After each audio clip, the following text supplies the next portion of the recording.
Bismillahirrahmanirrahim. I am Professor Jamil and you are watching YouTube channel. Today we are going to take up the question of how to take Laplace transform of the derivative of some function. And here is your question. Very simple question. Find Laplace transform of dft over dt. Mean your function depends on the variable t and it is differentiated with respect to t.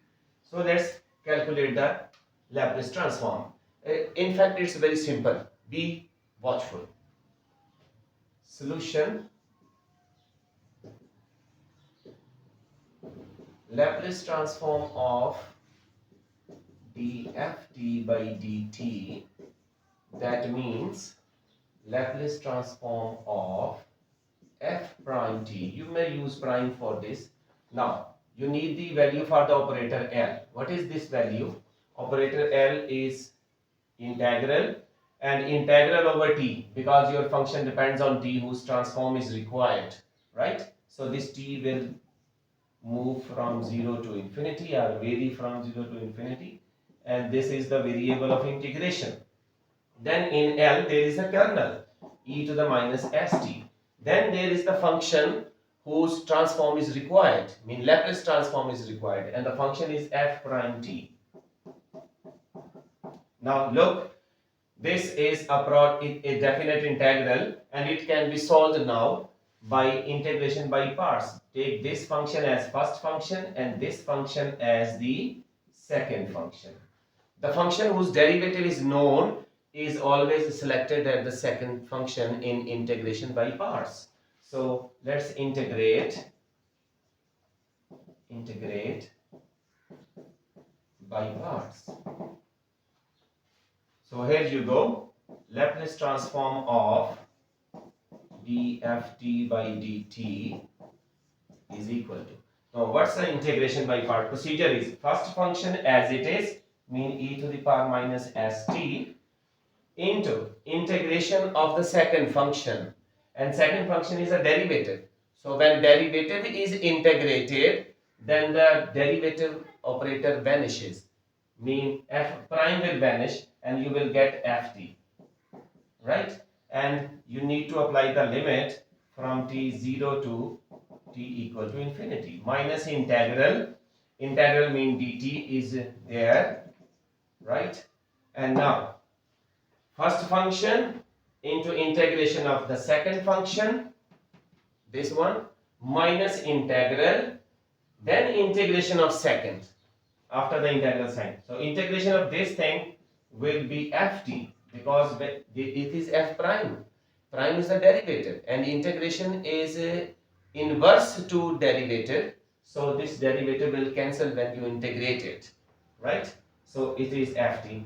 And derivative of the first function, and first function derivative mean exponential as such, into derivative of the exponent, which is minus s, because you need to differentiate with respect to t. So its derivative with respect to t will make minus s. T will be 1.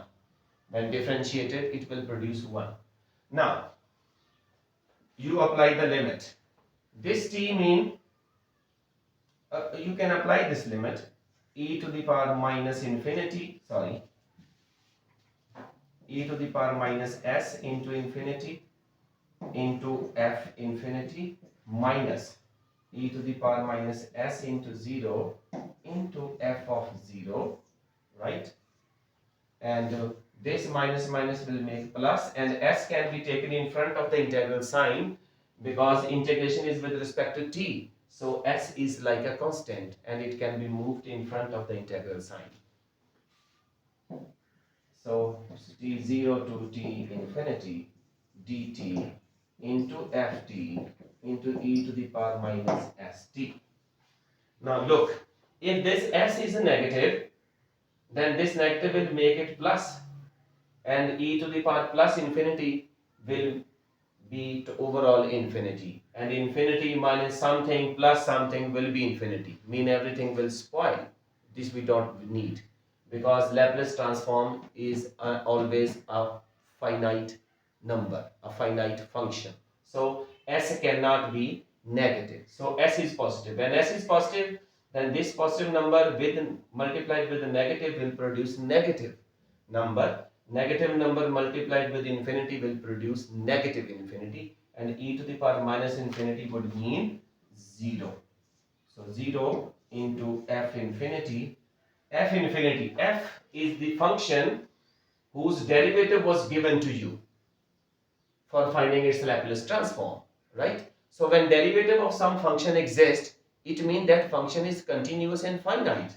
So f is a continuous and finite function, which means value of the function at any value of t, whatever you use t, just as we are using infinity here, this will be a finite number. So this is a finite number. You may also write, okay, not required. I told you that this f infinity is finite. Minus, this is e to the power 0, 1 into f0. And this plus f. Look at this. This, you can rearrange it as t0 to t infinity dt e to the power minus st into ft. And this piece is your operator L. This piece is your operator L. Therefore, on the left you have Laplace transform of df by dt, and on the right you have, this is 0 and you have minus f0 plus s into, this is L, mean Laplace transform operator, and it is acting on ft, so this is ft. So this is the, in fact, Laplace transform of ft.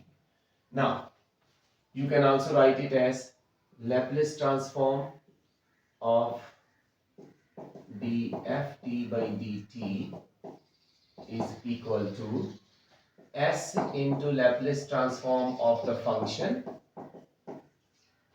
and minus f of 0. This is your answer, or you can also write this answer in another way. This f0, this has been coming from here, from t0, and that means limit t approaches to 0 of ft. This f0. When you apply the lower limit, this is 1 and this is f0, and this lower limit means t, this means lower limit. Just as you speak, that's this is, you find value of this function when t approaches to 0, and this is the answer. And I am reproducing it again. And the 1 is understood to be here.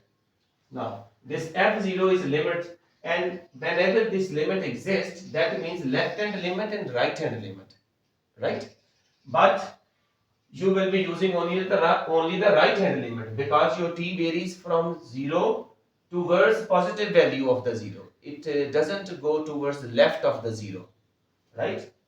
So, this f0 is this, and this means limit t approaches to 0 plus ft, because t varies from 0 to plus infinity, right? There is no 0 minus. 0 minus mean left hand limit, and you will not write the left hand limit. Look again here from the picture. This is plus infinity, and this means 0 plus, and this means 0 minus. So t approaches to 0 mean this limit and this limit are same, but you will not use this limit. You will use only 0 plus, because these values are not used by your integral transform.